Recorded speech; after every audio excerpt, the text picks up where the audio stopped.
একটা বাউলাও ইমানদার নয়, সবটি বাউলা বেঈমান। বাউল গান যতগুলি কয় সবটি কুফুরি গান কয়।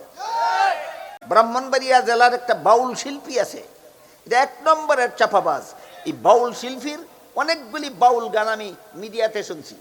এর মধ্যে একটা বাউল গানে কয়, আল্লাহর দন রসুলকে দিয়া আল্লাহ গেল গাই বইয়া, রসুলের দন খাজাই পাইয়া শুইল গিয়া আজমিরে, কেউ ফিরে না খালি হাতে খাজা বাবার দরবারে। আল্লাহর দন রসুলরে দিছে। বাউল শিল্পী কয় আপনারা ব্রাহ্মণবাড়িয়ার কৃতি সন্তান কয় না কৃত্রিম সন্তান কয়, আমি ভালো করে উচ্চারণ করতারি না। হ্যাঁ কয় আল্লাহর দন রসুলরে দিছে। এই ব্যাপারে আল্লাহ কি বলেন দেখেন তো। সূরা মুনাফিকুনের 7 নম্বর আয়াতে আল্লাহ বলেন, ওয়ালিল্লাহি খাজাইনুস সামাওয়াতি ওয়াল আরদ, আসমান জমিনের ধনভাণ্ডার আল্লাহর মালিকানায় রইছে, রাসূলরে দিছে না। আল্লাহ বলেন আল্লাহর মালিকানায় রইছে, বাউলায় কয় রসুলরে দিয়া দিছে। কোরআনের পক্ষে কইছে না বিরুদ্ধে কইছে? কোরআন মানছে না অমান্য করছে? কোরআন না মানলে সুন্নি হয়। এই বাউলায় আবার 1 নম্বরের সুন্নি হওয়ার দাবি করে, কোরআন মানে না। আরো মজার কথা, 7 নম্বর আয়াতের শেষের অংশে আল্লাহ বলেন, ওয়ালাকিন্নাল মুনাফিকিনা লা ইয়ালামুন, আসমান জমিনের সমস্ত দন যে আল্লাহর মালিকানায় রইছে, যে মুমিনরা জানে, মুনাফিকরা জানে না। সুতরাং যে মুনাফিক হে কয় রসুল রে দিয়া লাইছে, আর যে মুমিন হে বিশ্বাস করে আল্লাহর মালিকানায় রইছে। এক বাউলায় গান কয়, বানাইয়া মানুষ যেমনি নাচাও তেমনি নাচে, পুতুলের কি দোষ? আল্লাহ মানুষ বানাইয়া যেমনে চালায় মানুষে এমনই চলে, মানুষের কি দোষ? আল্লাহ যারে চুরি করায় হে চুরি করে, আল্লাহ যারে জিনা করায় হে জিনা করে, আল্লাহ যারে খুন করায় হে খুন করে, হের কি দোষ? যে করাইল তার দোষ। এমন কথা কইলেও ইমানদার থাকে না, কাফির হইয়া যায়। সুতরাং বাউলা সবটি কাফির। যতগুলি বাউলা শিল্পী আছে বাংলাদেশ সবটি কাফির। যে হাদিসের এক অংশে উল্লেখ আছে, হযরত জিবরিল ফিরিস্তা রাসূল করিম সাল্লাল্লাহু আলাইহি ওয়াসাল্লামকে জিজ্ঞাসা করেছিলেন, মাল ঈমান, ঈমান কাকে বলে? ফিরিস্তাদের মধ্যে সর্বশ্রেষ্ঠ ফিরিস্তা হলেন জিবরিল আলাইহিস সালাম, আর মানুষের মধ্যে সর্বশ্রেষ্ঠ মহামানব হলেন মুহাম্মদুর রাসূলুল্লাহ সাল্লাল্লাহু আলাইহি ওয়াসাল্লাম। সর্বশ্রেষ্ঠ ফিরিস্তা সর্বশ্রেষ্ঠ মহামানবকে জিজ্ঞাসা করলেন এই উদ্দেশ্যে যে নবী জবাব দিবেন আর উম্মতে নবীর জবাব থেকে ঈমান কাকে বলে শিখে নিবে। তাই জিবরিল ফিরিস্তা আমাদের নবীকে জিজ্ঞাসা করেছিলেন, মাল ঈমান, ঈমান কাকে বলে? জবাবে রাসূল করিম সাল্লাল্লাহু আলাইহি ওয়াসাল্লাম বললেন, 6টা কথা বিশ্বাস করার নাম ঈমান। 1 নম্বরে আমি আল্লাহ বিশ্বাস করি, 2 নম্বরে আল্লাহর ফিরিস্তা বিশ্বাস করি, 3 নম্বরে আসমানি কিতাব, যত আসমানি কিতাব আল্লাহ যত নবীর কাছে নাজিল করছেন ওইগুলি এখন আর সংরক্ষিত নাই। মুহাম্মদুর রাসূলুল্লাহর শুভাগমনের পর থেকে কিয়ামত পর্যন্ত দুনিয়াতে সংরক্ষিত একমাত্র আসমানি কিতাব হলো কোরআন শরীফ। আমি কোরআন বিশ্বাস করি। 4 নম্বরে আমি নবী রাসূল বিশ্বাস করি। 5 নম্বরে আমি তকদির বিশ্বাস করি। তকদির কি? আপনি ক্ষেতে চাষাবাদ করবেন ফসল পাওয়ার আশায়, ফসল হবে কি না হবে না, হইলে কি পরিমাণ হবে কি পরিমাণ না আল্লাহর আগের থেকে জানা আছে। আল্লাহর অগ্রিম জানাটা আল্লাহ লিখে রাখছেন, এইটার নামই তকদির। আপনার অসুখ হয়েছে, ওষুধ খাইবেন ডাক্তারের কাছ থেকে, কতদিন পর্যন্ত ঔষধে কাজ করব আর কোন সময় আর ওষুধে কাজ করবে না, আপনার মরতে হবে, সব আল্লাহর জানা আছে কি না জানা নাই? আল্লাহর অগ্রিম জানা কথা যে লিখে রাখছেন, এটার নাম হইতো। কাজেই এই তকদির বিশ্বাস করা হইল ইমানের 5 নম্বর কথা। আর ইমানের 6 নম্বর কথা হইল আখেরাতের চিরস্থায়ী জীবন। মরণের পরে সমস্ত মানুষকে আবার জীবিত হয়ে একদিন হাসরের মাঠে দাঁড়াতে হবে, জীবনের সকল কাজের হিসাব দিতে হবে। যারা হিসাব দিতে পারবে তাদের ঠিকানা জান্নাতে হবে, যারা হিসাব দিতে পারবে না তাদের ঠিকানা জাহান্নামে হবে। এই হইল 6 কথা।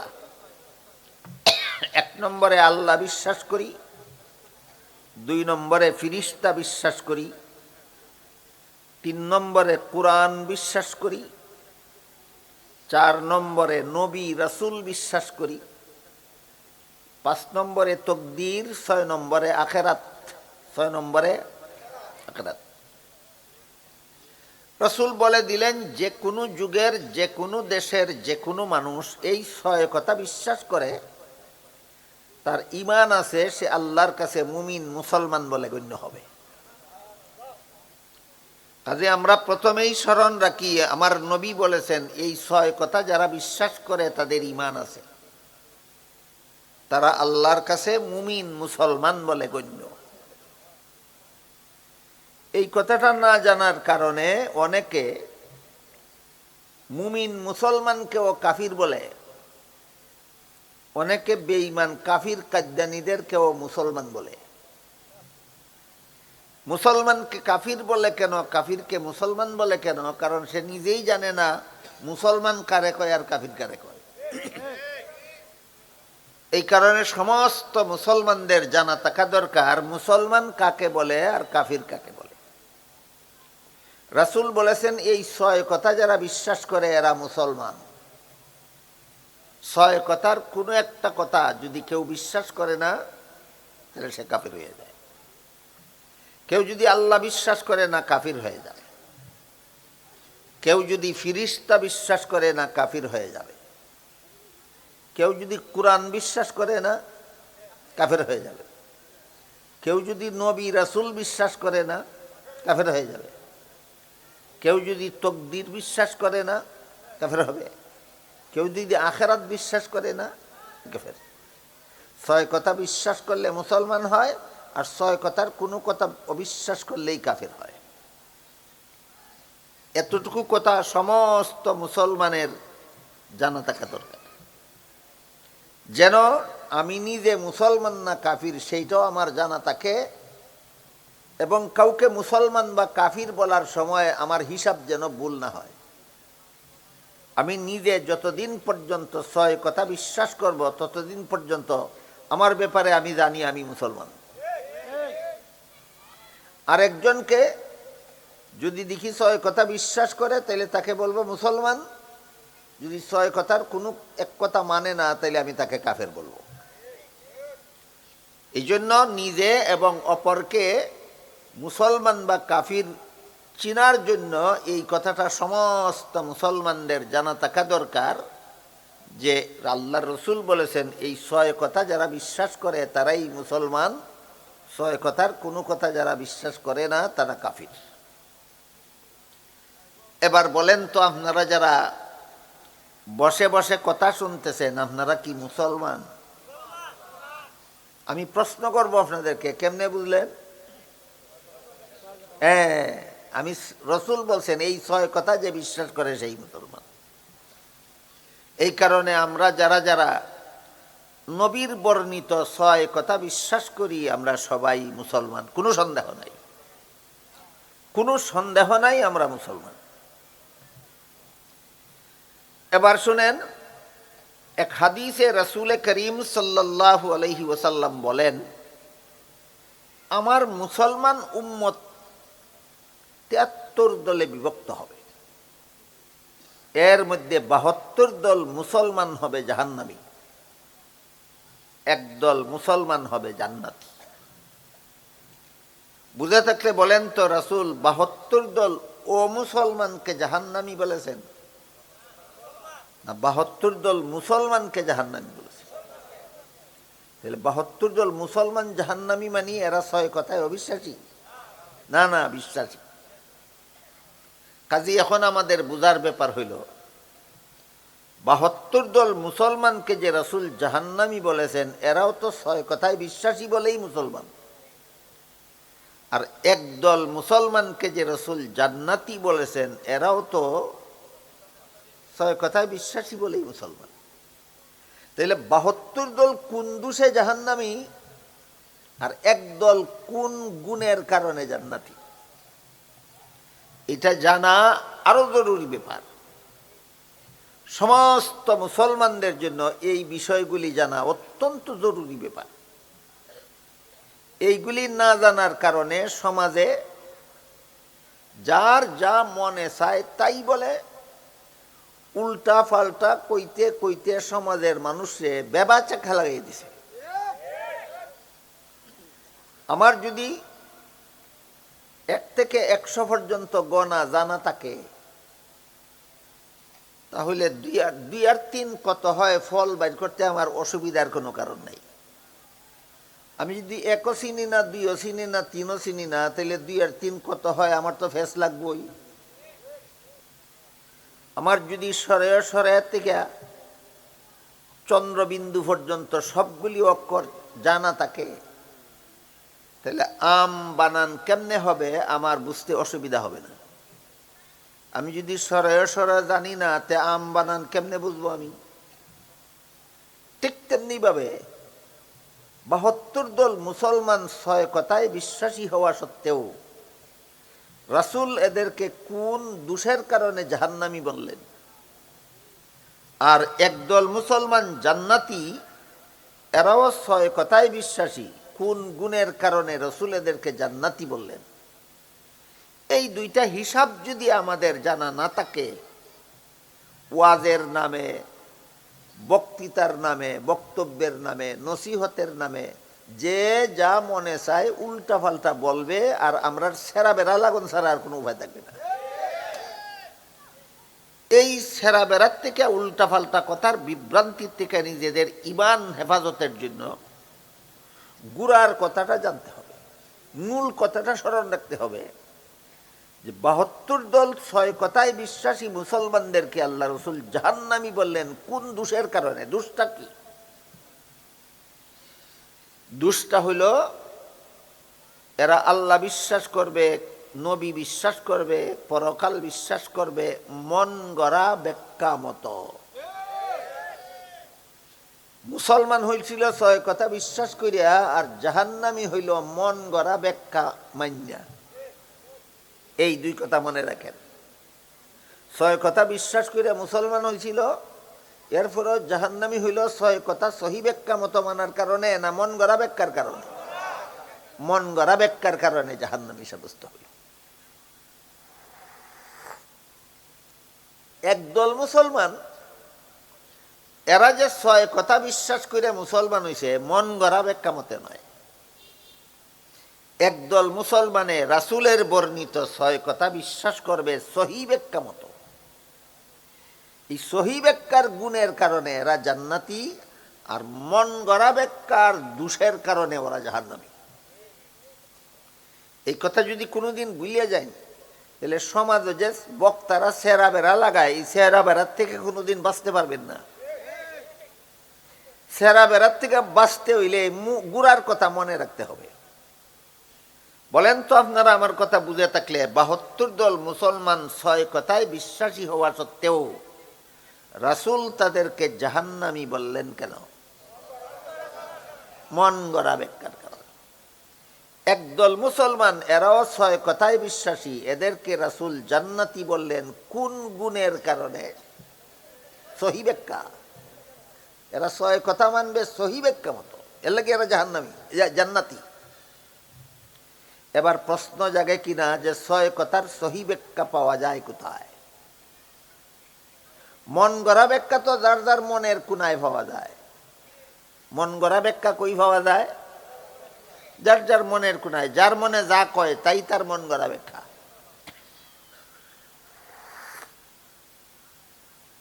একটা উদাহরণ দেই, মজা লাগবে আপনার, আর বুঝতেও সহজ হইব।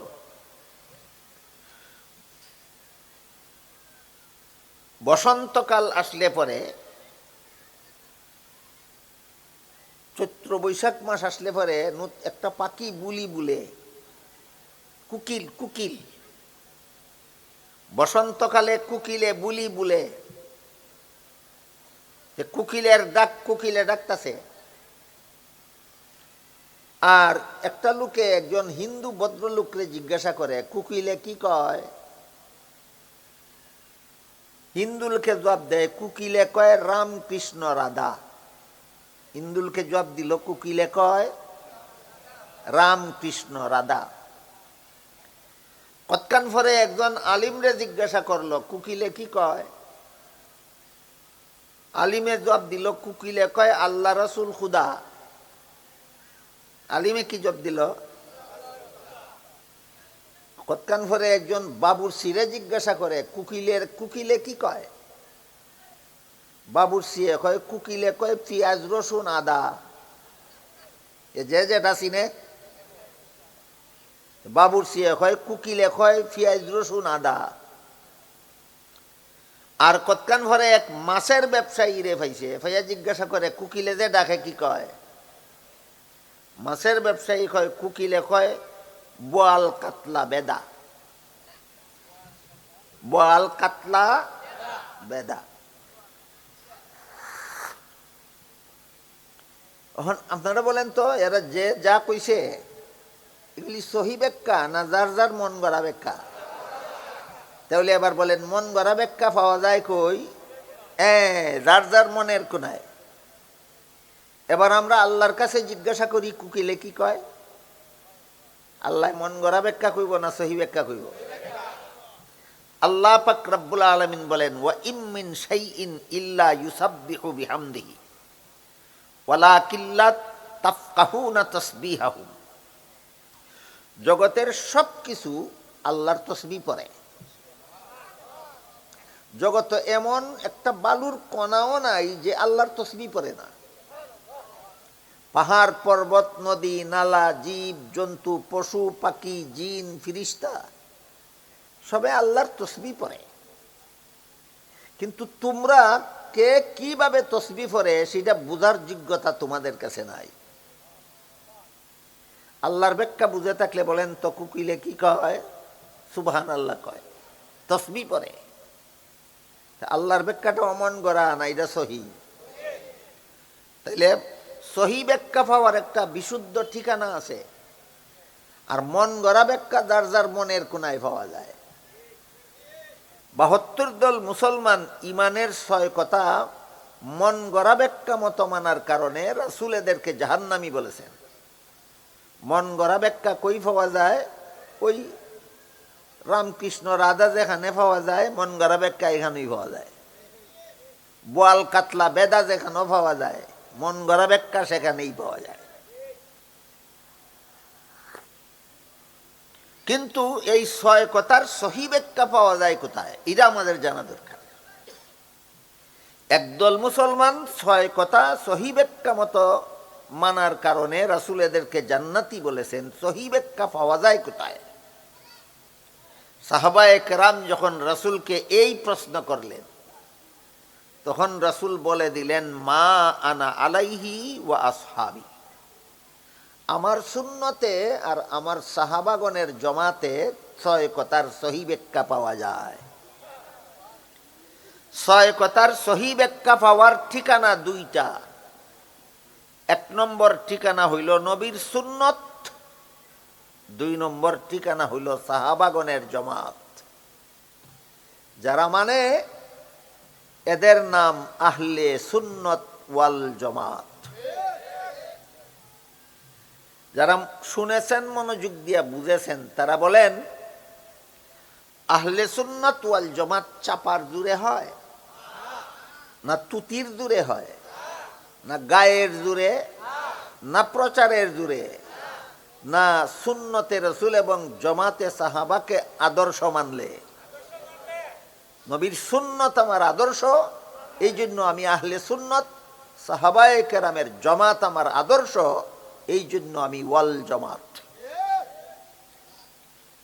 আহলে সুন্নত কথার অর্থই হইল সুন্নতের অনুসারী। বলেন তো কার সুন্নতের? নবীর সুন্নতের। ওয়াল জমাত অর্থই হইল জমাতের অনুসারী। কার জমাতের? সাহাবায়ে কেরামের। ইমানের কথার সহি ব্যাখ্যার জন্য যারা নবীর সুন্নতের অনুসারী, যারা সাহাবায়ে কেরামের জমাতের অনুসারী, তারা সত্যিকারের আহলে সুন্নত ওয়াল জামাত। এই কথা জানেও না, মানেও না। নবীর সুন্নতের অনুসারী হইলে যে আহলে সুন্নত হয়, সাহাবায়ে কেরামের জমাতের অনুসারী হইলে যে ওয়াল জামাত হয়, এই কথা যারা জানেও না, মানেও না, এরা সারা জীবন ভর যদি কয় আমরা আহলে সুন্নত, আমরা আহলে সুন্নত, আমরা আহলে সুন্নত, কোনো কাজ হইব?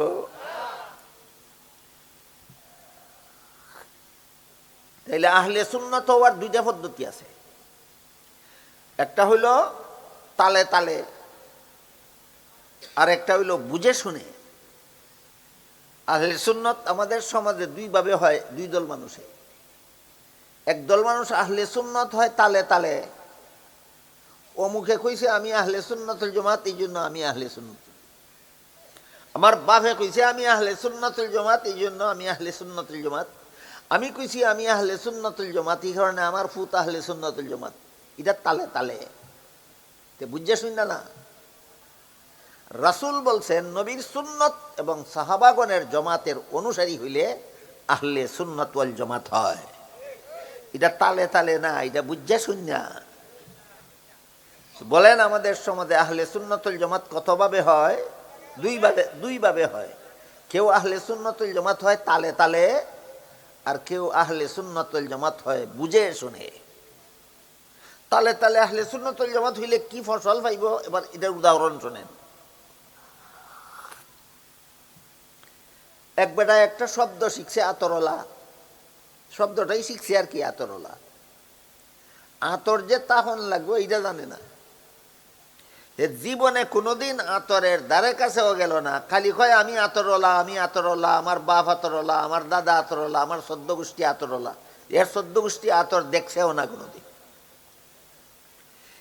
এর জেনারেশন, এর আওলাদ হলতে যে নিজেরা আমরা আতরলার গোষ্ঠী দাবি করে, এটা কি বুঝা শূন্য না তালে তালে? এরা শৈল্য আতরের বন্ধ করবনি, মুডেও না। যেভাবে তালে তালে আতরওয়ালা দাবি করলে আতরওয়ালা হয় না, ঠিক তেমনি ভাবে তালে তালে আহলে সুন্নাত ওয়াল জামাত দাবি করলে আহলে সুন্নাত ওয়াল জামাত হয় না।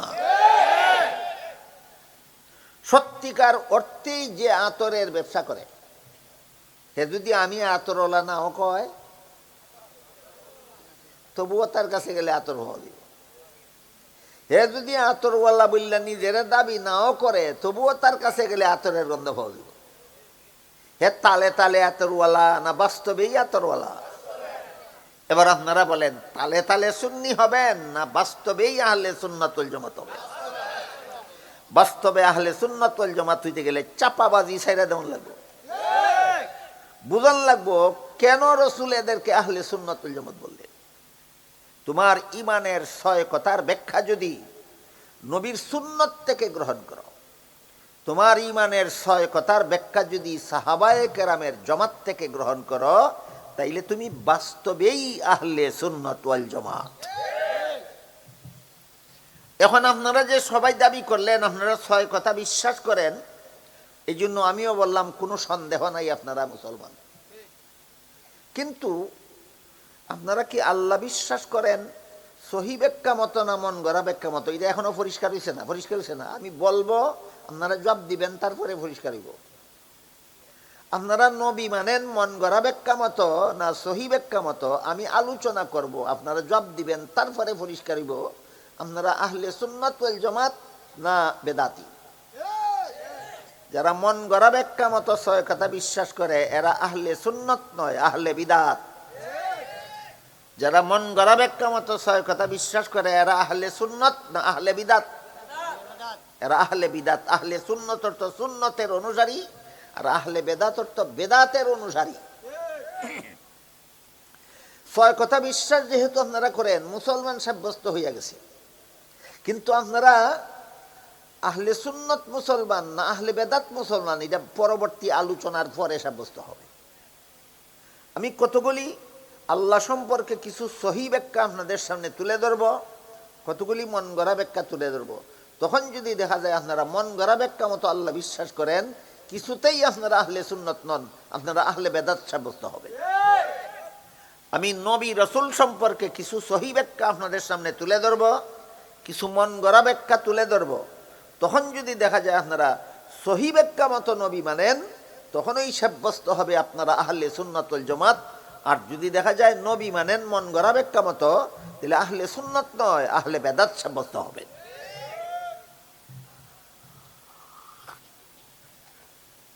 আল্লাহ সম্পর্কে যত সহি ব্যাখ্যা আছে, এর মধ্যে একটা সহি ব্যাখ্যা হলো দুনিয়ার জীবনে কেউ কোনোদিন চর্মচোখে আল্লাহকে দেখতে পারবে না। একটা সহি ব্যাখ্যা মনে রাখবেন। কেউ যদি দুনিয়াতে কোনোদিন দাবি করে যে আমার এই চোখে আমি আল্লাহকে দেখেছি, মিথ্যা দাবিদার। আহলে সুন্নাত ওয়াল জামাতের আদর্শ থেকে সে বিচ্যুত হয়ে গেল, সে আহলে বেদাতের অন্তর্ভুক্ত হয়ে গেল, আহলে সুন্নত রইল না। তাহলে দুনিয়ার জীবনে চর্মচোখে আল্লাহকে দেখা যাবে না, এটা আল্লাহ সম্পর্কে একটা সহি ব্যাখ্যা। এই ব্যাখ্যা সম্পর্কে কিছু আনুষঙ্গিক কথা আছে। প্রশ্ন জাগে যে কেন দেখা যাবে না? আল্লাহ যদি আসেন এই, তাইলে দেখা যাবে না কেন? এই প্রশ্নের সংক্ষিপ্ত জবাব হইল, দুনিয়ার জীবনে কোনো মানুষের চোখে আল্লাহকে দেখার মতো পাওয়ার আল্লাহ ইচ্ছা করেই দেন না।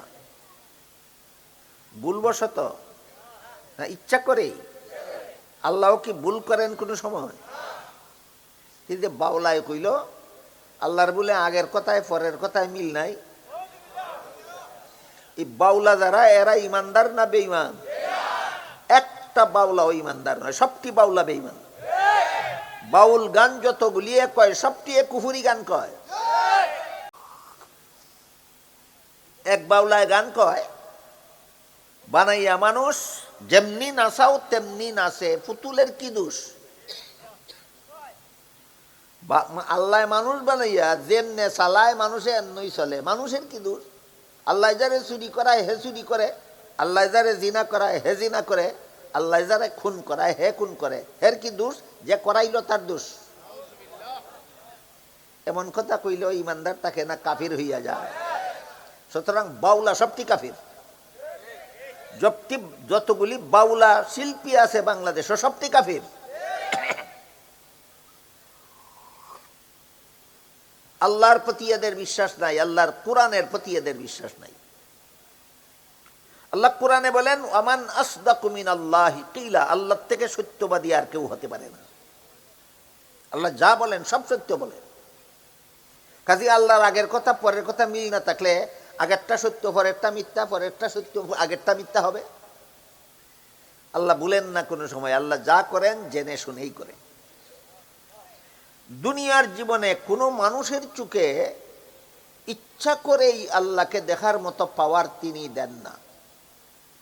এই জন্য দুনিয়ার জীবনে কেউ আল্লাহকে দেখবে না। প্রশ্ন হইল দেন না কেন? তার কারণ হইল, যদি আমার চোখে আল্লাহকে দেখার মতো পাওয়ার দিতেন, আমি দুনিয়ার জীবনেই আল্লাহকে দেখতে পারতাম, কিন্তু তখন আমার ইমানটা কবুল হইত না। আল্লাহ দেখা ইমান আনলে কবুল হয় না, আল্লাহ না দেখা ইমান আনলে কবুল হয়। আমার কথা যদি বুঝা থাকেন তাইলে বলেন, দুনিয়ার জীবনে আল্লাহকে দেখার মতো পাওয়ার আমাদের চোখে না দিয়া আল্লাহ আমাদেরকে বঞ্চিত করলেন, না ইমানটা কবুল হওয়ার ব্যবস্থা করলেন? এই কথাটা কি সব মুসলমানের জানা দরকার নাই? জানেও না, মানেও না, খালি কয় আমি শুননি। তুই কিতা বুঝা শুননি রে? তুই কি বুঝা শুননি হইছস? জানতে হবে, মানতে হবে। এই সমস্ত বিষয় জানতে হবে, মানতে হবে, তবেই বুঝে শুনে আহলে সুন্নাত ওয়াল জামাত হতে পারবেন। আল্লাহ সম্পর্কে 2 নম্বর সহি ব্যাখ্যা। 1 নম্বর সহি ব্যাখ্যার আলোচনা হইল। আল্লাহ সম্পর্কে 2 নম্বর সহি ব্যাখ্যা হলো, পরকালে মুমিন বান্দাদের চোখে আল্লাহকে দেখার মতো পাওয়ার দিবেন। দুনিয়াতে দিছেন না, আখেরাতে দিবেন। তখন সমস্ত মুমিন বান্দারা আল্লাহকে পূর্ণিমার চন্দ্রের চেয়েও আরো পরিষ্কারভাবে দেখতে পাবে। এটা আল্লাহ সম্পর্কে 2 নম্বর সহিহ ব্যাখ্যা। একদল বাতিলপন্থী মুসলমান আছে যাদের নাম মুতাজিলা। এরা বলে পরকালেও কেউ আল্লাহরে দেখতে পারবে না। এটা বাতিল মতবাদ। এরা আহলে সুন্নত নয়, এরা আহলে বিদাত। মুতাজিলা নামদারি দলটা, মুসলমানের দলটা আহলে সুন্নত নয়, আহলে বেদাত। কেন? কারণ এরা আল্লাহ মানে মন গড়া ব্যাখ্যা মতো কয়, আল্লাহরে বলে আখেরাতেও দেখা যাইত না। এটা তোমার মন গড়া ব্যাখ্যা। আল্লাহকে আখেরাতে দেখা যাবে, এটা নবীর সুন্নতের দ্বারা প্রমাণিত। নবীর সুন্নতের রেকর্ড তো হইল নবীর হাদিস। হাদিস শরীফে রাসূল করিম সাল্লাল্লাহু আলাইহি ওয়াসাল্লাম বলেন, তোমরা পূর্ণিমার রাত্রে পূর্ণিমার চন্দ্র দেখতে যেমন কোনো রকমের ব্যাঘাত হয় না, ডিস্টার্ব হয় না, ঠিক তেমনিভাবে পরকালে তোমরা আল্লাহকে এর চেয়ে আরো পরিষ্কারভাবে দেখতে পারবে, কোনো ব্যাঘাত হবে না। নবীর হাদিস, নবীর সুন্নত কয়। নবীর সুন্নতের বিবরণ মতো আমরা আল্লাহকে বিশ্বাস করি, নবীর সুন্নতের ব্যাখ্যা, সহি ব্যাখ্যা মতো আমরা আল্লাহ বিশ্বাস করি। এই জন্য আমরা আহলে সুন্নত। আর মুতাজিলারা মন গড়া মতে আল্লাহ বিশ্বাস করে, এই জন্য এরা আহলে বিদাত।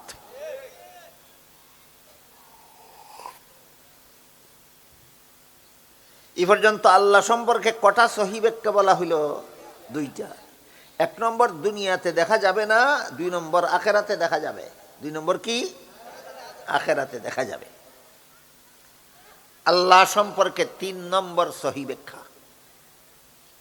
আল্লাহ পাক রব্বুল আলামিন পবিত্র কোরআনের বহু আয়াতে বলেছেন যে আল্লাহ সর্বত্র বিরাজমান, সর্বদর্শী। আল্লাহ সবখানে আছেন, সবকিছু দেখেন। সবখানে আছেন, সবকিছু দেখেন। আমি কয়েকটা আয়াত আপনাদের শোনাই। এক আয়াতে আল্লাহ বলেন, ওয়াহুয়া মাআকুম আইনামা কুনতুম। তোমাদের যে যখন যেখানেই থাকো, আল্লাহ তার সাথে তখন সেখানেই থাকেন। আর এক আয়াতে বলেন, কুল্লিল্লাহিল মাশরিকু ওয়াল মাগরিব ফাআইনামা তুওয়াল্লু ফাসাম্মা ওয়াজহুল্লাহ। আপনি বলে দিন, পূর্ব পশ্চিম উত্তর দক্ষিণ নির্বিশেষে তোমরা যেদিকেই ফিরো সেদিকেই আল্লাহ আছেন। আর এক আয়াতে আল্লাহ পাক রব্বুল আলামিন বলেন, মা মিন নাজওয়া সালাসাতিন ইল্লা হুয়া রাবিউহুম ওয়ালা খামসাতিন ইল্লা হুয়া সাদিসুহুম ওয়ালা আদনা মিন যালিকা ওয়ালা আকসারা ইল্লা হুয়া মাআহুম। এর অর্থ হলো, আল্লাহ বলেন, তোমাদের কোনো 3 ব্যক্তি যদি কোথাও চুপে চুপে কথা বলে, আল্লাহ তাদের সাথে সেখানেও থাকেন। কোনো 5 ব্যক্তি যদি কোথাও কানে কানে কথা বলে, আল্লাহ তাদের সাথে সেখানেও থাকেন। 3 ব্যক্তি আর 5 ব্যক্তি উদাহরণস্বরূপ বলা হইল। 3 ব্যক্তির কম ব্যক্তি যেখানে থাকে, আল্লাহ সেখানেও থাকেন।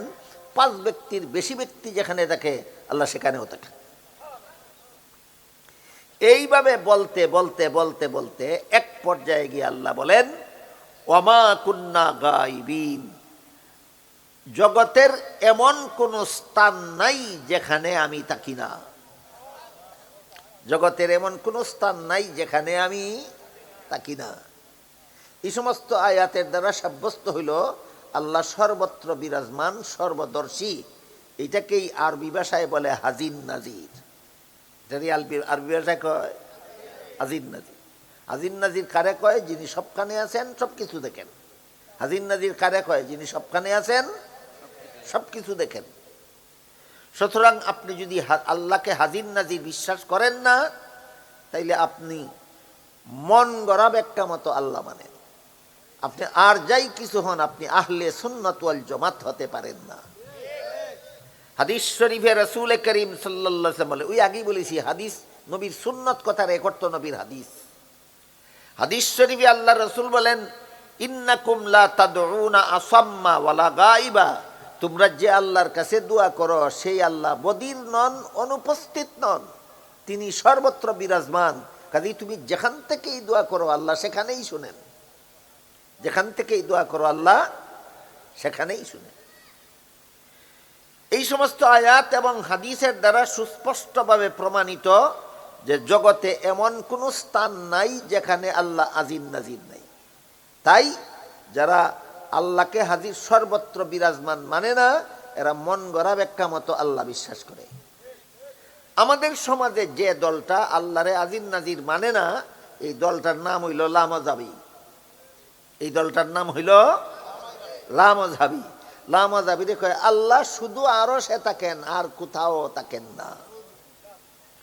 আরশে থাকেন আল্লাহ কোরআনে বলেছেন এক আয়াতে, আর এক আয়াতে বলেছেন আসমানে থাকেন, আর এক আয়াতে বলেছেন জমিনে থাকেন, আর এক আয়াতে বলেছেন সবার সাথে থাকেন, আর এক আয়াতে বলেন সবখানে থাকেন। আয়াত কোনটা মানবে কোনটা না? সবটি মানতে হবে। আরশে আছেন আল্লাহ, এই আয়াত আমরা মানি। আল্লাহ আসমানে আছেন, সেই আয়াত আমরা মানি। আল্লাহ জমিনে আছেন, সেই আয়াত আমরা মানি। আল্লাহ সর্বত্র আছেন, সেই আয়াত আমরা মানি। কাজেই আল্লাহকে হাজির নাজির, আল্লাহরে হাজির নাজির না বললে মন গড়া ব্যাখ্যা মতো আল্লাহ মানা হয়। আমাদের সমাজের লামাযাবিরা মন গড়া ব্যাখ্যা মতে আল্লাহ মানে। এরাও আহলে সুন্নাত ওয়াল জামাত নয়। লামাযাবিরা আহলে সুন্নাত ওয়াল জামাত নয়। কেন? আল্লাহ মানে সহি ব্যাখ্যা মতো না, আল্লাহ মানে মন গড়া ব্যাখ্যা মতো? মন গড়া ব্যাখ্যা মতো আল্লাহ মানার কারণে এই লামাযাবিরা আহলে সুন্নাত ওয়াল জামাত নয়। এবার আল্লাহ সম্পর্কে আজকে 3টা উদাহরণ দিলাম। আল্লাহ সম্পর্কে 1 নম্বর সহি ব্যাখ্যা হইল দুনিয়ার জীবনে দেখা যাবে না। আল্লাহ সম্পর্কে 2 নম্বর সহি ব্যাখ্যা হলো আখেরাতে দেখা যাবে। আল্লাহ সম্পর্কে 3 নম্বর সহি ব্যাখ্যা হলো তিনি হাজির নাজির। তিনি হাজির নাজির। এবার নবী রাসূল সম্পর্কে কিছু সহি ব্যাখ্যা আর কিছু মন গড়া ব্যাখ্যার উদাহরণ দিই। আপনারা যদি সহিটা মানেন তাহলে আপনারা আহলে সুন্নাত ওয়াল জামাত, আর আপনারা যদি মন গড়াটা মানেন তাহলে আপনারা আহলে বেদাত, কোনো সন্দেহ নাই। যার যার বিচার যার যারে করে নিবেন। আপনি আহলে সুন্নাত না আহলে বিদাত, আপনি সহি ব্যাখ্যা মানেন না মন গড়া ব্যাখ্যা মানেন, আগে ওইটা খোঁজ করে দেখেন। সহি ব্যাখ্যা মানেন যদি, তাহলে আপনি আহলে সুন্নাত, আর নবীরা মন গড়া ব্যাখ্যা মতো নবী মানেন, কোনো সন্দেহ নেই আপনি আহলে বেদাত। নবী রাসূল সম্পর্কে 1 নম্বর সহি ব্যাখ্যা হইল সমস্ত নবী রসুলগণ আজীবন বেগুনাহ। সমস্ত নবী রসুলগণ আজীবন বেগুনাহ। কোনো নবী জীবনে কোনোদিন একটা গুনাহও করেন না। এই মর্মে পবিত্র কোরআনে আল্লাহ বলেন লা ইয়ানালু আহদিজ জালিমিন, গুনাহগারদেরকে আমি নবী বানাই না, আর যাদেরকে নবী বানাই তারা জীবনে কোনোদিন গুনাহ করে না। আপনারা যদি কোনো নবীরে গুনাহগার মনে করেন তাহলে কোনো সন্দেহ নাই আপনারা আহলে বেদাত। আর যদি আহলে সুন্নাত ওয়াল জামাত দাবি করেন তাহলে সমস্ত নবীকে বেগুনাহ মানতেই হবে। সমস্ত নবীগণ বেগুনাহ জানতে হবে, মানতে হবে। না জানলে, না মানলে কেউ কখনো আহলে সুন্নাত ওয়াল জামাত হতে পারবে না। এই লামাযাবিরাও নবীরারে বেগুনাহ মানে না। অনেক দল, অনেক ব্যক্তি, অনেক পণ্ডিত আছে মুসলমান সমাজে যারা বিভিন্ন নবীরে বিভিন্ন কারণে গুনাহগার কয়। এদের মধ্যে প্রথমে রয়েছেন হযরত আদম আলাইহিস সালাম। আদম আলাইহিস সালামকে এরা গুনাহগার সাব্যস্ত করে জান্নাতে নিষিদ্ধ গাছের ফল খাওয়ার ঘটনাকে দলিল বানাইয়া। আল্লাহ জান্নাতে আদমকে দিয়ে বলছিলেন সব রকমের ফলমূল খাও, শুধু একটা গাছের ফল খাইতে নিষেধ করছিলেন। কিন্তু শেষ পর্যন্ত আদম ইবলিসের দুকায় পইরা নিষিদ্ধ গাছের ফল খাইছিলেন। এই বিবরণ কোরআনে আছে। এরা বলে আল্লাহর আদেশ নিষেধ লঙ্ঘন করলেই তো গুনাহ হয়, আর আল্লাহ যে আদমে যে লঙ্ঘন করছে এটা তো কোরআনই আছে। কাজেই কোরআনের দলিল দ্বারাই সাব্যস্ত হইল আদম গুনাহগার। এটা মন গড়া ব্যাখ্যা। তাহলে সহি ব্যাখ্যা কোনটা? সহি ব্যাখ্যা হইল মানুষের কোনো কাজে সওয়াব হয়, কোনো কাজে গুনাহ হয় দুনিয়ার জীবনে। জান্নাতি জীবনের কোনো কাজের সাথে সওয়াবেরও কোনো সম্পর্ক নাই, গুনারও কোনো সম্পর্ক নেই। এবার বলেন আদম নিষিদ্ধ গাছের ফল খাইছিলেন কোন জীবনে? এর সাথে সওয়াবেরও কোনো সম্পর্ক নাই, গুনারও কোনো সম্পর্ক নাই। সুতরাং জান্নাতে নিষিদ্ধ গাছের ফল খাওয়ার কারণে আদম গুনাহগার হইছেন না, এটাই আহলে সুন্নাত ওয়াল জামাত হওয়ার জন্য জানতে হবে, মানতে হবে। আপনি আহলে সুন্নাত ওয়াল জামাতের অন্তর্ভুক্ত হওয়ার জন্য জানতে হবে, মানতে হবে জান্নাতে নিষিদ্ধ গাছের ফল খাওয়া গুনাহ ছিল না, কারণ জান্নাতি জীবনের কোনো কাজে সওয়াব হয় না, গুনাহ হয় না। এমনকি দুনিয়ার জীবনেও আল্লাহর নিষেধের কথা ভুলে গিয়ে যদি খানাফিনা করে ফেলে তাহলে দুনিয়াতেও গুনাহ হয় না। যেমন রোজাদারকে আল্লাহ দিনের বেলায় খানাফিনা করতে নিষেধ করেছেন, কিন্তু কোন রোজাদার যদি রোজার কথা ভুলে গিয়া খাইয়াই ফেলে, আপনাদের জানা থাকলে বলেন তো কি পরিমাণ গুনাহ হয়? গুনাহ হয় না। কেন গুনাহ হইল না? আল্লাহর নিষেধ রক্ষা হইল না লঙ্ঘন হইল? রোজাদারে যে দিনের বেলায় ভুলে খাইয়া লাইল, আল্লাহর নিষেধ রক্ষা হইল না লঙ্ঘন হইল? লঙ্ঘন হইল। গুনাহ হইল না কেন? জান্না লঙ্ঘন করছে না, বুল্লা লঙ্ঘন করছে। আদমের লঙ্ঘনের ব্যাপারে আল্লাহ বলেন নাসিয়া আদম, আদম জান্না শূন্যা খাইছে না, নিষিদ্ধতার কথা বুল্লা খাইছে। তুমি বুল্লা খাইলে গুনাহ হয় না, আর তোমার বাবার বাবার বাবা 14 গোষ্ঠীর বাবা আদমে বুল্লা খাইলে গুনাহ হয়। তুই বেটা আহলে সুন্নাত শিখছস কোথায় আর নবী চিনছস কোথায়? এই জন্য নবী রসুল সম্পর্কে 1 নম্বর সহি ব্যাখ্যা হইল সমস্ত নবী রসুলগণ আজীবন বেগুনাহ। নবীগণের জীবনের কোনো ঘটনাকে মন গড়া ব্যাখ্যা কইরা যারা গুনাহগার সাব্যস্ত করে এরা কেউ আহলে সুন্নাত ওয়াল জামাত নয়।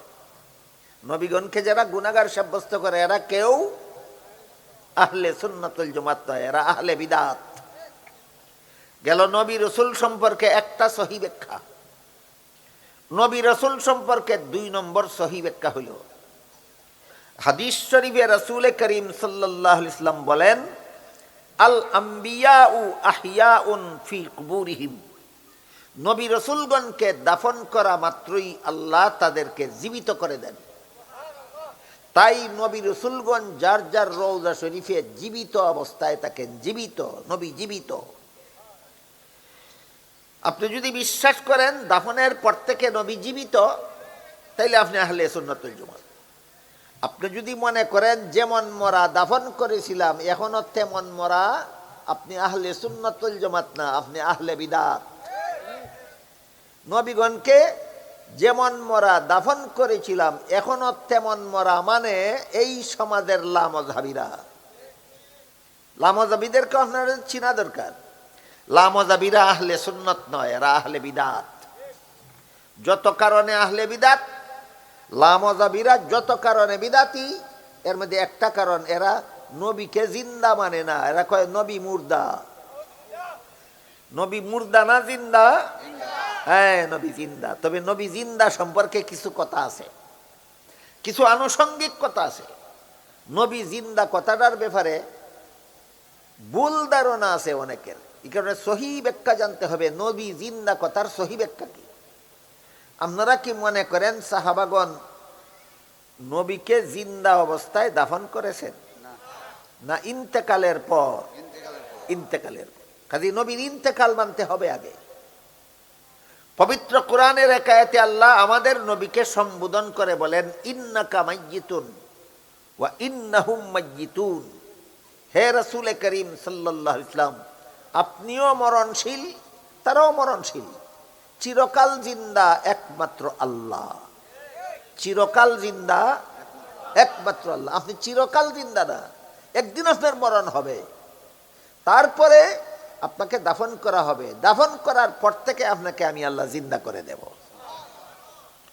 তাইলে জিন্দা নবী দাফন করা হয়েছে না দাফন করার পরে নবীকে জিন্দা করা হয়েছে?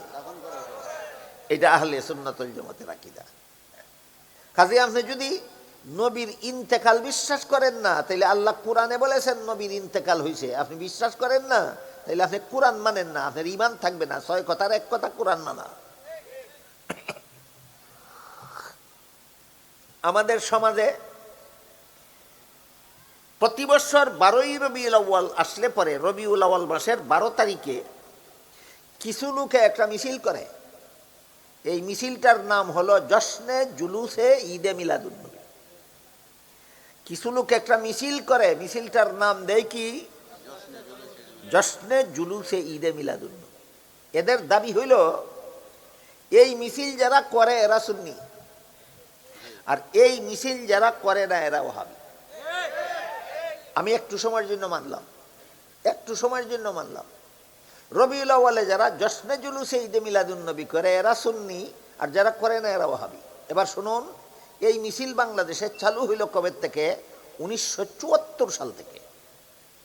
1974 সালের আগে বাংলাদেশের কেউ জশ্নে জুলুসে ঈদে মিলাদুন্নবী কোনোদিন করে নাই। বাংলাদেশ স্বাধীন হওয়ার আগে এটা পূর্ব পাকিস্তান ছিল, পূর্ব পাকিস্তানের কেউ কোনোদিন জশ্নে জুলুসে ঈদে মিলাদুন্নবী করে নাই। পূর্ব পাকিস্তান স্বাধীন হওয়ার আগে এই বাংলাদেশটা ভারতের একটা আসাম প্রদেশ ছিল। আসাম প্রদেশের কোনো মুসলমান জীবনে কেউ কোনোদিন জশ্নে জুলুসে ঈদে মিলাদুন্নবী করে নাই। তাইলে বাংলাদেশে জশ্নে জুলুসে ঈদে মিলাদুন্নবী চালু হইল 1974 সাল থেকে। এটা করলে যদি সুন্নি হয়, তাহলে তোমরা যারা করো 74 সালের পরের থেকে তোমরা সুন্নি। 1974 সালের আগে তোমরার বাপেরাও জশ্নে জুলুস করছে না, তোমরার দাদায়ও করছে না, পরদাদায়ও না, লক্কর দাদায়ও না। কাজেই তোমরার বাপ দাদা 14 গোষ্ঠী ওয়াহাবি ছিল, তোমরা ওয়াহাবির ঘরের সুন্নি। হিসাবটা পরিষ্কার হয়েছে নি? জশ্নে জুলুস করলে যদি সুন্নি হয় আর না করলে যদি ওয়াহাবি হয়, আজকাল যারা করে এরা সুন্নি, আর এরার বাপদাদা তো করছে না, এরার বাপদা ছিল ওয়াহাবি। আরেকটা মজার কথা কই, এই 20-30 বছর যাবৎ বাংলাদেশে আরেকটা বিদাত চালু হয়েছে। এটা হলো আজানের আগে দুরূদ শরীফ পড়ুন। 30 বছর, 40 বছর, 50 বছর আগে এই দেশের কেউ কোনোদিন আজানের আগে দুরূদ শরীফ পড়ছে না। এখন বলা হয় যারা আজানের আগে দুরূদ পড়ে এরা সুন্নি, যারা পড়ে না এরা ওয়াহাবি। ঠিক আছে, আজকাল তোমরা যারা আজানের আগে দুরূদ পড়ে সুন্নি হইতো, তোমরার বাপদাদারা তো আজানের আগে দুরূদ পড়ছে না, তোমরার বাপদাদা 14 গোষ্ঠী ওয়াহাবি ছিল। পরিষ্কার করে কও, তোমরা সুন্নির ঘরের সুন্নি না ওয়াহাবির ঘরের সুন্নি? এটা তো দু নসলা না এক নসলা, নসল দুইটা। পরের নসল সুন্নি, আগের নসল ওয়াহাবি। এটা খিচুড়ি, এটা খাঁটি চাউল না।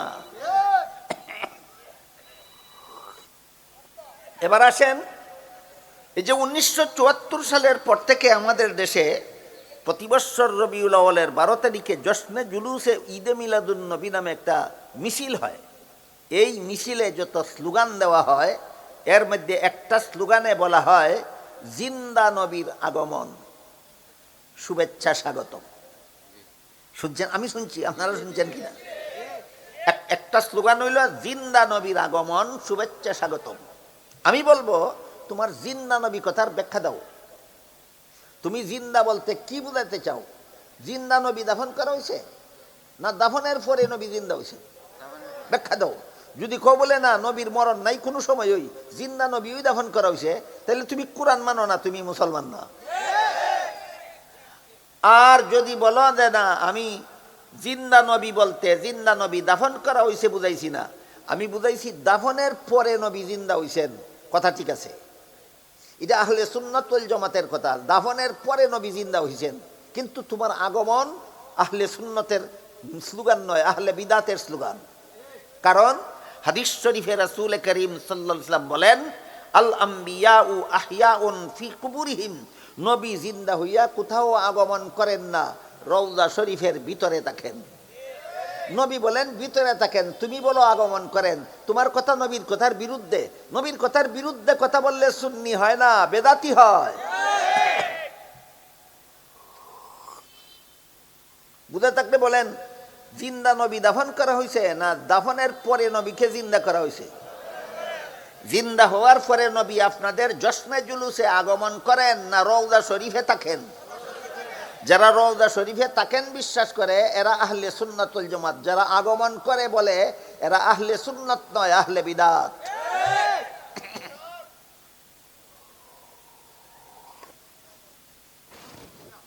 নবী রাসূল সম্পর্কে এই পর্যন্ত 3টা সহিহ ব্যাখ্যা এবং পাশাপাশি বন গড়া ব্যাখ্যার উদাহরণ দিলাম। 1 নম্বর সহি ব্যাখ্যা, নবী রসুলগণ আজীবন বেগুনা। 2 নম্বর সহি ব্যাখ্যা, দাফন করার পর থেকে নবীগণ জিন্দা। 3 নম্বর সহি ব্যাখ্যা, জিন্দা হয়ে রওজা শরীফের ভিতরে থাকেন। জিন্দা হইয়া কোথাও আগমন করেন না, নবী বলে গেছেন রওজা শরীফের ভিতরে থাকেন। ভিতরে থাকার বহু হাদিস আছে, একটা হাদিস শুনাই। এক হাদিসে উল্লেখ আছে, রাসূল করিম সাল্লাল্লাহু আলাইহি ওয়াসাল্লাম বলেন, আমি দুনিয়ার থেকে বিদায় হওয়ার পরে সারা দুনিয়া জুড়া উম্মতে আমার কোন দিন কোন উম্মত কোন দেশ থেকে আমার নামে দুরূদ সালাম পড়ল, তার নাম ঠিকানা বাপের নাম সহ আমার রওজা শরীফে পৌঁছাইয়া দেওয়ার জন্য আল্লাহ অসংখ্য ফিরিস্তা মোতায়েন করে রাখছেন।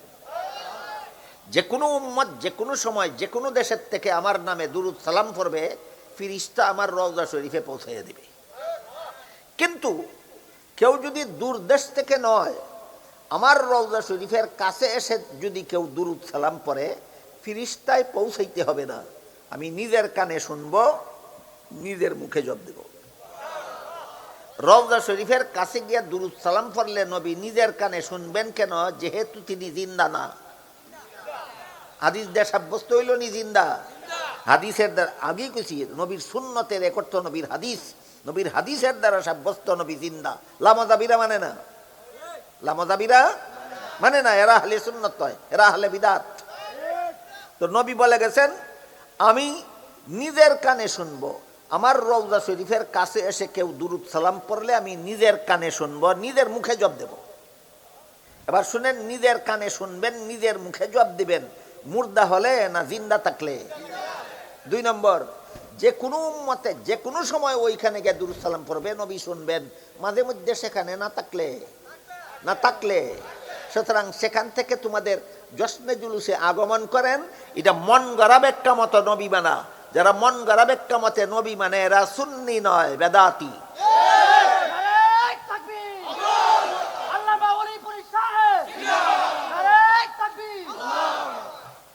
যে কোনো উম্মতে যে কোনো সময় আমার রওজা শরীফের কাছে এসে দুরূদ সালাম পড়বে, আমি শুনবো কেন? আমি মাঝে মধ্যে থাকবো না এই জন্য, না সর্বদা রওজা শরীফে থাকবো। সুতরাং নবী রওজা শরীফে থাকেন, বের হয়ে কোনো মিছিলে যোগদান করেন না। যদি বিশ্বাস করেন আপনি আহলে সুন্নাত ওয়াল জামাত হতে পারেন, আর যদি বলেন আপনার মিছিলে নবী যোগদান করেন, আপনি আর যাই কিছু হন, আপনি আহলে সুন্নাত ওয়াল জামাত হতে পারেন না। আল্লাহ সম্পর্কে 3টা সহি ব্যাখ্যা এবং পাশাপাশি 3টা মন গড়া ব্যাখ্যার উদাহরণ দিলাম। এবার আপনারা নিজেদেরকে যাচাই করে নিতে পারবেন আপনারা আহলে সুন্নাত না আহলে বিদআত। নবী রাসূল সম্পর্কে 3টা সহি ব্যাখ্যা এবং পাশাপাশি 3টা মন গড়া ব্যাখ্যা আপনাদের সামনে উদাহরণস্বরূপ তুলে ধরে, এদের ব্যাপারটা নিজেরাই বিচার করে নিতে পারবেন আপনারা কে আহলে সুন্নাত আর কে আহলে বিদআত। আপনি যদি বিশ্বাস করেন নবীগণ বেগুনাহ, তাহলে আপনি আহলে সুন্নাত, একটা প্রমাণ পাওয়া গেল। আপনি যদি বিশ্বাস করেন দাফন করার পরের থেকে নবী জিন্দা, আপনি আহলে সুন্নাত, আরেকটা প্রমাণ পাওয়া গেল।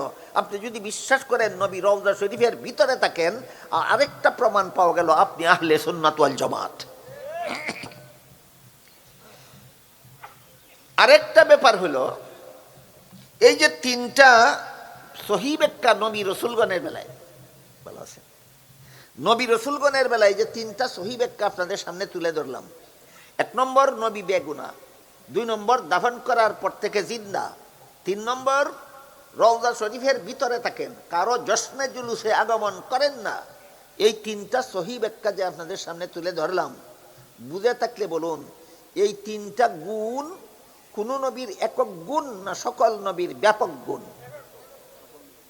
বুঝে শুনে করে, শুধু এক নবী বেগুনাহ না সকল নবী বেগুনাহ? দাফন করার পর থেকে শুধু এক নবী জিন্দা না সকল নবী জিন্দা? শুধু এক নবী রওজা শরীফের ভিতরে থাকেন না সকল নবী? তাহলে এই 3 গুণ কোন এক নবীর না সকল নবীর? সকল নবীর গুণ। এগুলি আমাদের নবীর আলাদা গুণ নয়। অথচ হাদিস শরীফে রাসূল করিম সাল্লাল্লাহু আলাইহি ওয়াসাল্লাম বলেন, ইন্নাল্লাহা ফাদ্দালানি আলাল আম্বিয়া ওয়া ফাদ্দালা উম্মতি আলাল উমাম। আল্লাহ আমাকে সমস্ত নবীগণের উপর শ্রেষ্ঠ মর্যাদা দান করেছেন, আর আমার উম্মতকে সকল নবীর উম্মতের উপর শ্রেষ্ঠ মর্যাদা দান করেছেন। এই হাদিসে আল্লাহ রসুল পরিষ্কারভাবে বলে দিয়েছেন, আমাদের নবীর মর্যাদা সকল নবীর সমান নয়, আমাদের নবীর মর্যাদা সকল নবীর শ্রেষ্ঠ, সকল নবীর শ্রেষ্ঠ। তাহলে শুধু শুধু বেগুনাহ হওয়াটা আমাদের নবীর শ্রেষ্ঠত্বের প্রমাণ না সকল নবীর গুণ? দাফনের পর থেকে জিন্দা হওয়া আমাদের নবীর শ্রেষ্ঠত্বের প্রমাণ না সকল নবীর গুণ? রওজা শরীফে অবস্থান করা আমাদের নবীর একক গুণ না সকল নবীর ব্যাপক গুণ? হাদিসে যে রসুল বললেন আমাকে আল্লাহ সকল নবীর উপর শ্রেষ্ঠ মর্যাদা দিলেন, শ্রেষ্ঠ মর্যাদাগুলি কোনগুলি? পার্থক্য করে বুঝেন না আপনারা, আপনাদেরকে কেউ বুঝায় না। এই জন্য গুণ কয় অন্য নবীর আর কয় শানে রসুল কইলাম। গোড়ার ডিম জানাস তুই শানে রসুল কারে কয়? বলেন তো, অন্য নবীর গুণ আমাদের নবীকে দিলে এটা শানে রসুল হয়? আমি একটা উদাহরণ দিই আপনাদেরকে। ধরেন একটা লোক MA পাস, ABCD জানেনি, বুঝা কই জানে। এই লোকটার প্রশংসা করতে গিয়ে যদি কেউ বলে যে লোকটা খুব উচ্চশিক্ষিত, ভালো ABCD জানে, কি কয়? লোকটা খুব ভালো শিক্ষিত, প্রমাণ কি কয়? ভালো ABCD জানে। যা লোকটার গুণ হইল না অপমান? অপমান। কেন? ABCD জানার জন্য MA পাস লাগে না, এটা পাঠশালার ছাত্ররাই জানে। যেমন ভাবে পাঠশালার ছাত্রদের গুণ MA পাসকে দিলে অবমাননা হয়, ঠিক তেমনি ভাবে অন্য নবীর গুণ আমাদের নবীকে দিলে নবীর অবমাননা হয়। বেটা তুই শানে রসুল যদি ফয়দা থাকস, শিক্ষা থাকস, বুঝা থাকস, তাহলে ওই সমস্ত গুণের কথা ক যেই গুণ শুধু আমাদের নবীর মধ্যে আছে, অন্য কোন নবীর মধ্যে নয়। সেই গুণ হলো আমাদের নবীর একক গুণ। এটা আহলে সুন্নাত ওয়াল জামাতের আকীদা। কেউ যদি আমাদের নবীকে সকল নবীর চেয়ে শ্রেষ্ঠ মর্যাদার অধিকারী বিশ্বাস করে না, সে আহলে সুন্নাত ওয়াল জামাত হতে পারে না। এই জন্য শানে রসুল আলোচনা করার জন্য 3টা শর্ত আছে, 3 শর্ত। 1 নম্বর শর্ত হইল চাপাবাজি আর মন গড়া যুক্তি না, কোরআন হাদিসের রেফারেন্স দিতে হবে। বলেন নবীর মর্যাদা চাপাবাজির দ্বারা হয় না কোরআন হাদিসের রেফারেন্সের দ্বারা হয়? কোরআন হাদিসের রেফারেন্স থাকবে, চাপাবাজি দেও তো না। আমাদের দেশে যথেষ্ট পরিমাণ চাপাবাজি চলে। একটা চাপাবাজির উদাহরণ দিই শোনেন। আমার বাবাকে সম্মান করার জন্য যদি দাঁড়াতে পারি, আমার শ্বশুরকে সম্মান করার জন্য যদি দাঁড়াতে পারি, আমার পীর উস্তাদকে সম্মান করার জন্য যদি দাঁড়াতে পারি, আমার নবীকে সম্মান করার জন্য দাঁড়াতে পারবো না কেন? কোন সূরার কত নম্বর আয়াতের তরজমা? কোন কিতাবের কত নম্বর হাদিসের তরজমা? না চাপাবাজি? একটু সময়ের জন্য তোর চাপাবাজিটা আমি মেনে নিলাম, একটু সময়ের জন্য মেনে নিলাম। তোর বাপরে সম্মান করার জন্য দাঁড়াস, নবীরে সম্মান করার জন্য দাঁড়াস, বাপের থেকে উর্ধে নিলে না সমান বানাইলেই এটা শানে রসুল না রে? এটা MA ফার্স্টে ভালো ABCD জানে বলার মতো? এটা তুই MA ফার্স্টে তুই ভালো ABCD জানে কইলে তুই শান কইছস, তা অপমান করছস। এইভাবে আমাদের সমাজে নামদারি সুন্নিরা শানে রসুলের নামে আপনাদের রসুলকে অবমাননা করে চলেছে। 2 নম্বর কথা হইল আমার বাবাকে সম্মান করার জন্য আমি দাঁড়াই, আমার শ্বশুরকে সম্মান করার জন্য আমি দাঁড়াই, আমার পীর উস্তাদকে সম্মান করার জন্য আমি দাঁড়াই। 100 বার দাঁড়াবো, 100 বার, 1000 বার দরকার 1000 বার দাঁড়াবো। কিন্তু আমি জিজ্ঞেস করি, আমার পীর উস্তাদকে সম্মান করার জন্য আমি দাঁড়াই, 100 বার দাঁড়াই, 1000 বার দাঁড়াবো, আমার কাছে আসলে না না আসলে? তুই যে নবীরে সম্মান করার জন্য দাঁড়াইলে, নবী আসলেন কখন? আপনার বাবা আসলে আপনি তারে দেখলে তারে সম্মান করার জন্য দাঁড়াবেন। আমার উস্তাদ আমার কাছে আসলে আমি তারে দেখলে আমি সম্মান করার জন্য দাঁড়াবো। তুই যে নবীরে সম্মান করার জন্য দাঁড়াইলে, নবী আসলেন কখন আর তুই দেখলে কখন? এই সাফাবাজি আরম্ভ করছে, কয় আসছেন, আমিও দেখছি, নবী আমাদের এখানে আসছেন, আমি দেখছি, এই জন্যই নবীকে সম্মান করার জন্য দাঁড়াইছি। তোর সাফাবাজিটা নবীর বিরুদ্ধে গেছে।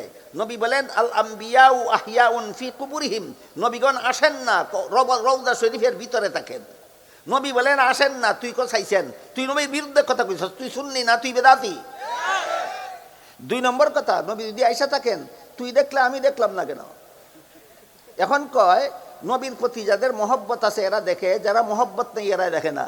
সুন্নিরার মহব্বত আছে, এই জন্য নবী আসলে সুন্নিরা দেখে আর দাঁড়ায়। ওয়াহাবিরা নবীরে মহব্বত করে না, এই জন্য নবী আসলে দেখেও না, দাঁড়ায়ও না। আমি একটু সময়ের জন্য মান্য নিলাম তোর যুক্তি, একটু সময়ের জন্য। নবী আসছেন এখানে, আমি ওয়াহাবি, এই জন্য আমি নবীরে মহব্বত করি না, দেখছি না, দাঁড়াইছি না। তুই সুন্নি, এই কারণে নবীরে দেখছস, নবীর মহব্বত কইরা দাঁড়াইছস, ভালো কথা। দুনিয়ার জীবনে যেই ব্যক্তি চর্মচুকে নবীকে দেখে সে তো নবীর সাহাবী হয়ে যায়। তো তুই যে নবীরে দেখলে চর্মচুকে দেখছস, সম্মান করার জন্য দাঁড়াইছস, কস না কেন যে আমরা সমস্ত সুন্নিরা নবীর সাহাবী? আর যদি কস বলে নবী দেখছি সাহাবী হইছি না, তাইলে নবী দেখতে যারা সাহাবী হয় না এরা মুসলমান না, এরা কাফের। বলেন আবু জাহেল নবীরে দেখছিল কিনা? সাহাবী হইছে। আবু লাহাব নবীরে দেখছে কিনা? সাহাবী হইছে। তাহলে বলেন নবীরে দেখলে সাহাবী হয় না কে? কাফির যে, কাফির যারা এরা নবীরে দেখলে সাহাবী হয় না। কইয়া যা কোন পথে যাইবে? সুতরাং সাফাবাজির দ্বারা নবীর শান হয় না। নবীর শান মান মর্যাদার জন্য এক নম্বর শর্ত হইল কোরআন হাদিসের রেফারেন্স থাকতে হবে। দুই নম্বর শর্ত হইল অন্য নবীর সমান সাব্যস্ত করলে হবে না, সকল নবীর শ্রেষ্ঠ সাব্যস্ত করতে হবে। তিন নম্বর হইল আল্লাহর সমান বানানো যাবে না, আল্লাহর নিচে রাখতে হবে। আপনাদের নবীর শান সকল নবীর সমান না সকল নবীর ঊর্ধ্বে? আল্লাহর সমান না আল্লাহর নিচে? তাহলে এবার বলেন আল্লাহ আজিন নাজিরনি সবখানে আছেন, সব কিছু দেখেন কিনা? এখন যদি আপনি নবীরেও বলেন আমার নবী আজিন নাজির, সবখানে আছেন, সব কিছু দেখেন, কইয়া যা আল্লাহর সমান বানানির আর কত বাকি রাখছস? আল্লাহর সমান বানানির নাম শানে রসুল না, আল্লাহর সমান বানানির নাম শিরিক। আল্লাহর সমান বানানির নাম শিরিক, শানে রসুল নয়, যে শিরিক। এই জন্য শানে রসুল যদি কোরআন হাদিসে পয়দা থাকে, শিক্ষা থাকে, বুঝা থাকে, আর যদি আলোচনা করে, তাইলে তার শানে রসুলের আলোচনার মধ্যে তিনটা জিনিস পাওয়া যাবে। এক নম্বর চাপাবাদী নয়, কোরআন হাদিসের রেফারেন্স। দুই নম্বর অন্যদের সমান নয়, সৃষ্টির শ্রেষ্ঠ। তিন নম্বর স্রষ্টার সমান নয়, স্রষ্টার নিচে। এই তিন শর্ত আছে শানে রসুল বিশুদ্ধ হওয়ার জন্য। তিন শর্তের কোন শর্ত লঙ্ঘন করে যারা শানে রসুল কয়, এরা নাগালে না পাওয়া অঙ্গখানা চুলকাতে যায়। এরা শানে রসুল শিখছেও না, জানেও না, বুঝেও না, যেই জায়গা লাগাল পায় না সেই জায়গা খাজ যায়। তুই বেটা অন্য বিষয়ে ওয়াজ করতে পারস না, তুই শানে রসুলের মাপ কাঠি জানস না, তুই কেন কইছিস যেটা লাগাল ফাস্তা হিদা খাজ যেতে তোরে কেন কইছিস? এবার বলেন সারা জীবন বেগুনাহ হওয়া আমাদের নবীর আলাদা গুণ না সকল নবীর গুণ? দাফনের পরে জিন্দা হওয়া আমাদের নবীর আলাদা গুণ না সকল নবীর গুণ? রওজা শরীফের ভিতরে থাকা আমাদের নবীর আলাদা গুণ না সকল নবীর গুণ? তাহলে আমাদের নবীর আলাদা গুণ তুই এখনো কইছস না, যে তুই শানে রসুল কি করার টিমটা কইলি এতক্ষণে? কথা বুঝলেন কিনা? অথচ আহলে সুন্নাত ওয়াল জামাতের আকীদা হইল আমাদের নবীকে আল্লাহ সৃষ্টির শ্রেষ্ঠ মর্যাদা দান করেছেন।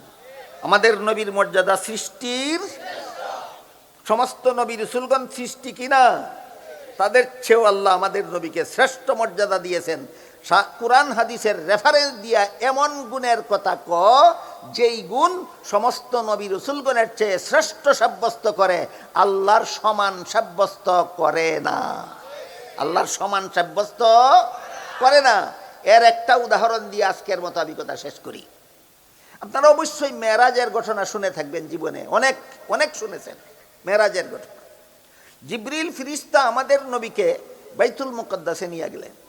সেখানে আল্লাহ পাক রব্বুল আলামিন সমস্ত নবী রাসূলগণকে একত্র করে দিয়েছিলেন। সেদিন হাদিসে আছে নবী রাসূল, সমস্ত নবী রাসূলগণকে যে আমাদের নবীর মেরাজের দিন আল্লাহ বাইতুল মুকদ্দাসে উপস্থিত করে দিয়েছিলেন, যে চাপাবাজির দ্বারা সাব্যস্ত হইল না নবীর হাদিসের দ্বারা?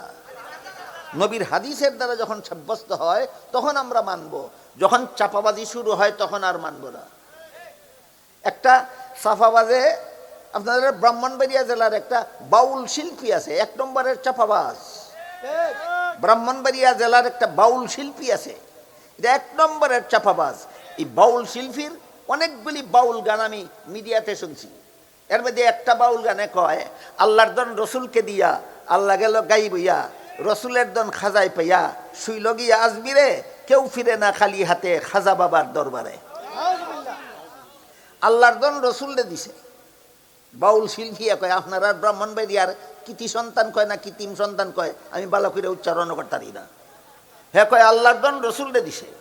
এই ব্যাপারে আল্লাহ কি বলেন দেখেন তো, সূরা মুনাফিকুনের 7 নম্বর আয়াতে আল্লাহ বলেন, ওয়ালিল্লাহি খাজাইনুস সামাওয়াতি ওয়াল আরদ, আসমান জমিনের ধনভাণ্ডার আল্লাহর মালিকানায় রইছে, রাসূলরে দিছে না। আল্লাহ বলেন আল্লাহর মালিকানায় রইছে, বাউলায় কয় রসুলরে দিয়া দিছে। কোরআনের পক্ষে কইছে না বিরুদ্ধে কইছে? কোরআন মানছে না অমান্য করছে?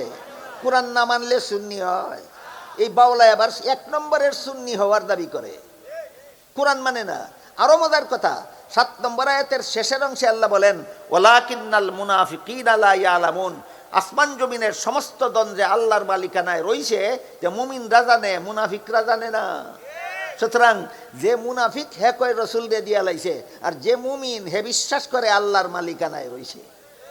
এই হইল বাউলদের অবস্থা। একটু আগে এই জন্য বলেছি, বাংলাদেশের একটা বাউলাও মুসলমান নয়, সবগুলি বাউলা কাফের, সবগুলি বাউল গান কোরআন বিরোধী, সবগুলি বাউল গান কোরআন বিরোধী।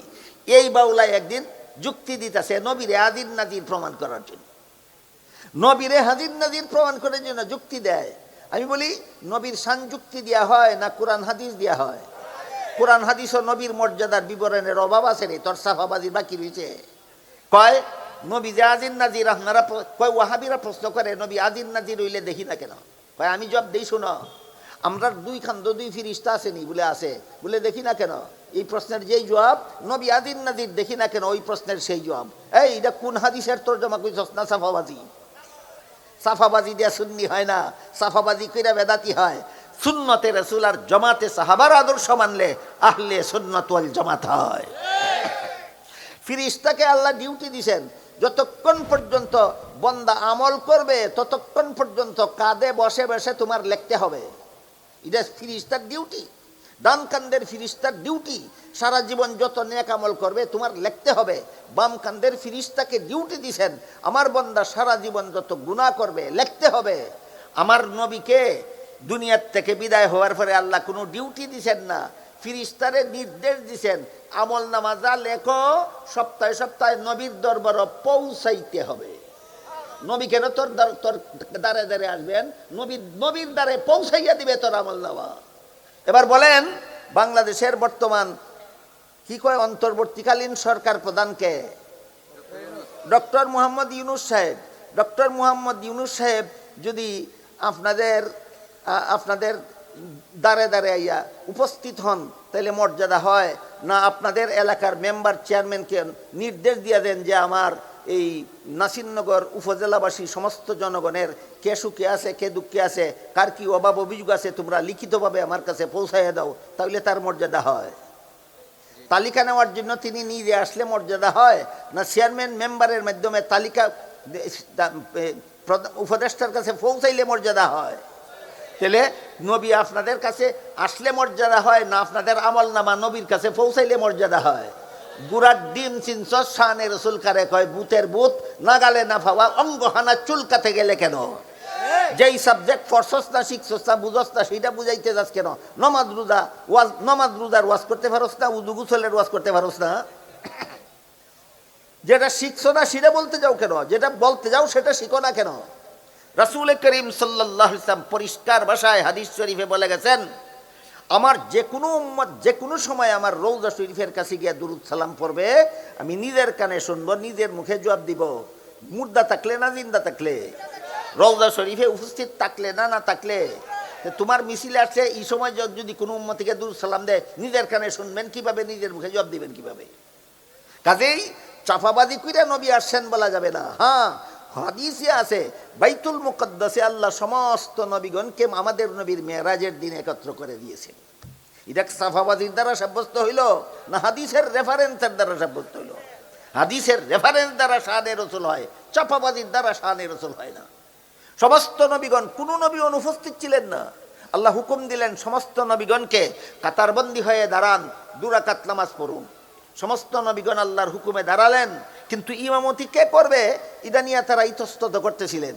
হযরত জিবরিল ফিরিস্তা আমাদের নবীর হাত মুবারক ধরে আগে বাড়িয়ে দিয়ে বললেন, আজকের এই পয়গম্বরী নামাজের জামাতের ব্যবস্থা আল্লাহ করেছেন একমাত্র আপনাকে সমস্ত নবী রাসূলের ইমাম আর সমস্ত নবী রাসূলকে আপনার মুক্তাদি বানাবার জন্য।